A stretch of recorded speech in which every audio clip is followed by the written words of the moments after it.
and welcome to another episode of Let's Talk Health, and I am Chinomso Amadi. Malaria is one of the most serious health problems facing the world today. There are estimated 100 million malaria cases with over 300,000 deaths per year in Nigeria. And Nigeria is one country with a high burden of malaria. One problem that has hindered the fight towards eliminating malaria is lack of awareness among the populace on the right action to take when handling malaria crisis, or more so, preventive measures. Today on the program, we shall learn the right thing to do when it comes to malaria. But first, let's get to know some facts on malaria. I'll be right back.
Now let me take you through the exercise routine for you to get fit for the day to stay.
And now that I'm sure that you're fit, let's get to meet the doctor for a chat to sit back and learn what you have to.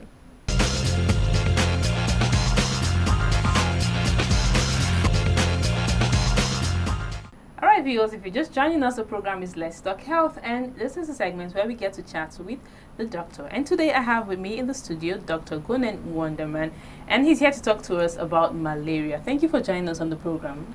Thank you for inviting me. Alright, now today we're talking about malaria, and of course lots of us, almost everyone knows what malaria is. I want you to really give us the early signs. What are those symptoms of malaria? If one is down with malaria, what are those symptoms? The main issue about malaria is that we know that it's everywhere in Africa. Yeah. In our side, in West Africa, we have the falciparum, that actually till now we knew that it's a parasite that is not resistant to the treatment. This is the advantage of us. But in the other hand, it's the more violent one, and we know that many people, especially children and old people, I mean the two sides of the weak population, even lost their life from the malaria. The main problem in malaria that I cannot say that when a patient comes, I can see it by syndrome or by symptoms or even by physical check. At the end of the day, the only answer whether the guy have malaria or not is the lab test. We have now two popular lab tests. One is an old way. Okay, I'm over 60 and we did it in the lab when I was student. We stain, we take a smear, we call it thick drop, and then we stain it, and then we look by the microscope with our eyes and look for the parasite. You have to be expert, and the problem is that in many centers, not only in Nigeria, all over the world, there are two sides.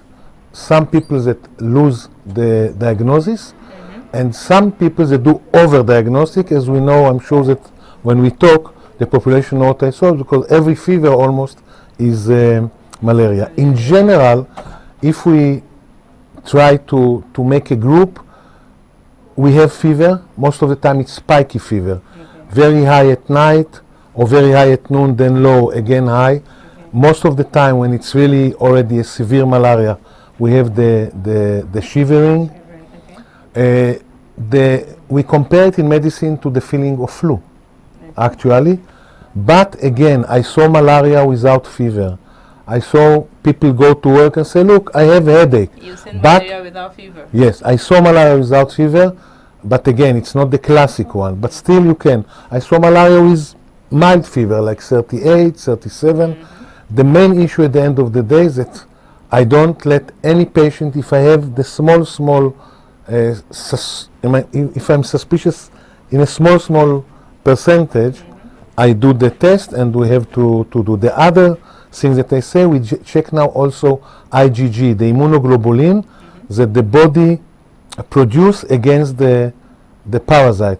But this sometime at the beginning of the sickness will be negative and only start to grow up after 1 or 2 days. Okay. Now you mentioned fever. Is it in every case that one comes down with the fever that it's malaria? Because in Nigeria we have lots of people having fever, and then the next thing that comes to their head, it's malaria, and the next thing they go get drugs and start treating malaria. So is it in every case that one has a fever that it's I will be the bad guy now for the doctors and the bad guy for the population, twice. First, I know that there are a lot of over-diagnostic as malaria in the clinics, and we know it. I cannot blame anybody. Sometimes it's a mistake, because when you make the stainings, there are spots that the laborant see it as parasite, and it's not parasite. And we have a lot of over-diagnostic of malaria, and it's bad because it's not like to take paracetamol. To take the treatment anti-malaria, I have a child that they came to my clinic after the child, 3 years old, the doctors diagnosed him 10 times during the year in malaria, so the mother said cannot be. So at the end, it was something else. This is one thing. The other side is our brothers in Nigeria and in Africa in general. most of the people, and this is the problem, take the medicine because I know myself, if I have scratch on the right ear and scratch on the nose, of course, this is not the, or 38 degrees or headache, this is malaria. Or we have the nice terminology, I'm feverish. There is no feverish, whether you have fever or not. And this is very bad because if it's happened 1 in 5 years, it's okay. But there are people that it's happened to them 3, 4, 5 times a year, and it's really poison to take the medicine. So I say the two sides. There are some very good labs now in the city and over Nigeria. There are very good clinics too. And you have to find the good clinic, not the ones that all the time will tell you malaria and typhoid, by the way, together. Okay, now talking about anti-malaria drugs. Are children meant to be given anti-malaria drugs, and at what age exactly? Because we know children are very, very prone to malaria. So I will give maybe news in your broadcast. Once I did it, I think, but this is really news. In the last 3 or 4 months, we discover we had about 20 patients with malaria that didn't react to regular treatment, even to the very expensive one. I can say that the most expensive treatment is Maleron. People know, I think it costs here something like, in Naira it's a lot, but let's multiply it. It's about 20,000, or even a little bit more now after the change of the currency. 20,000 Naira and up for one treatment. I mean, for the box of the 4 days of treatment. And we have people that we gave it to them or came from other places because they see it didn't react, and they didn't react. The situation now is that most probably we see a new parasite, I mean the same parasite, the falciparum, but that is already resistant to part of the treatment, and this is very important. So if somebody take the regular treatment and they see that still it doesn't pass, you have to get IV treatment. And this is expensive, but not very expensive. And later on, to go back to the Perose tablet or injection intramuscular. But we see it now, and people have to be aware about it. Okay. Now, for pregnant women, what kind of treatment is recommended? Okay. Now, lastly, I had an Oibo lady that came and said to me, look, I have a local girlfriend that told me when she is pregnant, my patient, and she said, look, I have a local Nigerian girlfriend, and she told me that all her girlfriend take prophylactic during the pregnancy in order not to be contaminated by malaria. To tell the truth, I didn't know about it. I go to the literature, to the medical literature, and this is not the way. The only way that there is some treatment that you allow to take when you are pregnant, even in the beginning, because most of the time the embryo is more sensitive to malformation, all this, in the beginning, in the first trimester or middle of second trimester. And Lariam actually is the only safe treatment for pregnant women. I recommend that if you have symptoms, not to take prophylactic during the pregnancy, but whenever you feel bad, you go to a doctor that you can trust, he do to you the test, and if you have, you can, Lariam is totally safe drug in pregnancy. Okay, totally safe drug in pregnancy. By the way, another small thing, the strange thing that although it is a big particle, this parasite, the falciparum, okay, smaller than red blood cell, but still not very small. If the mother is sick and not treated, the child can be contaminated. He can born with malaria. Okay.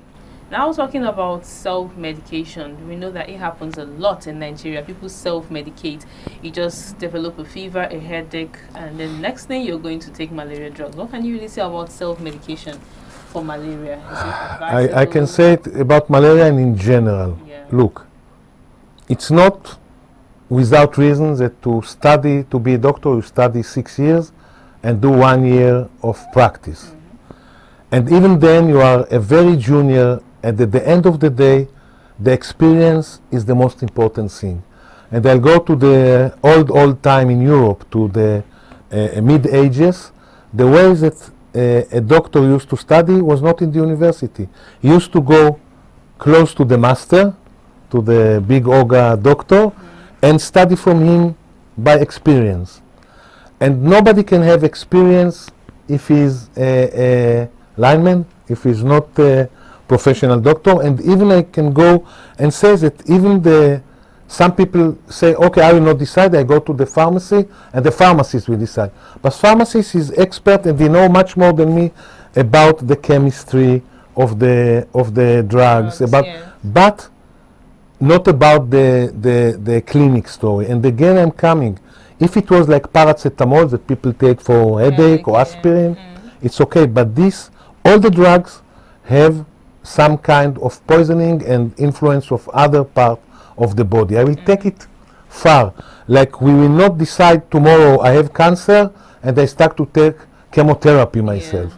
And this is the same, because malaria can kill you in one hand, and the treatment is a heavy treatment for the body. So again, if it's happened to you 1 in 5 years that you decide, never mind. But again, I know people that do it 4, 5, 6 times a year, every second month, every month and a half, and this is really bad for the health.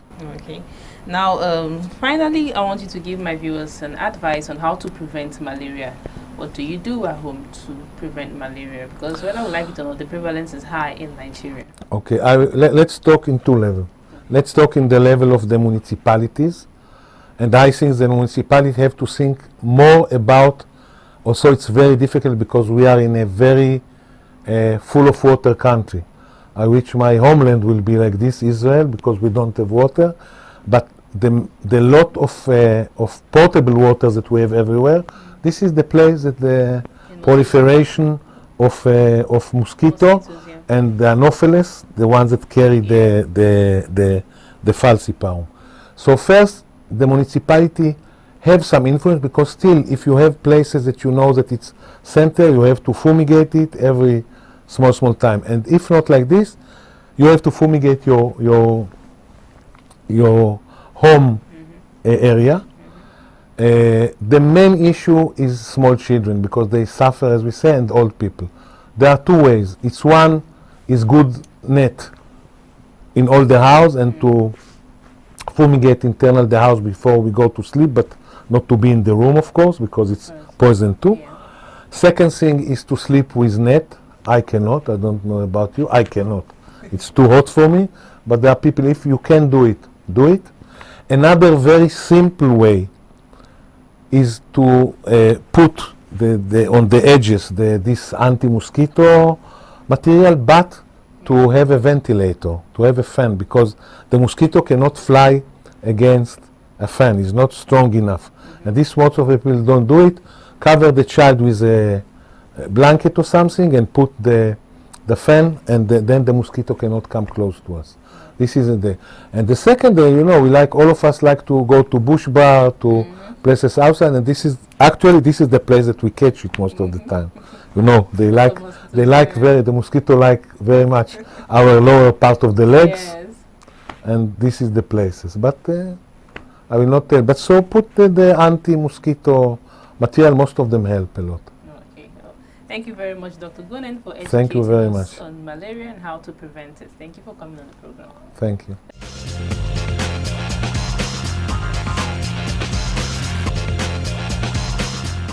Now that's where we draw the curtain on today's edition of Let's Talk Health. I hope you have learned something. Don't forget to send your comments and questions to our social media handles, or email to letstalkhealthptv@gmail.com. Thank you for watching. Till I see you next week, stay healthy and stay alive.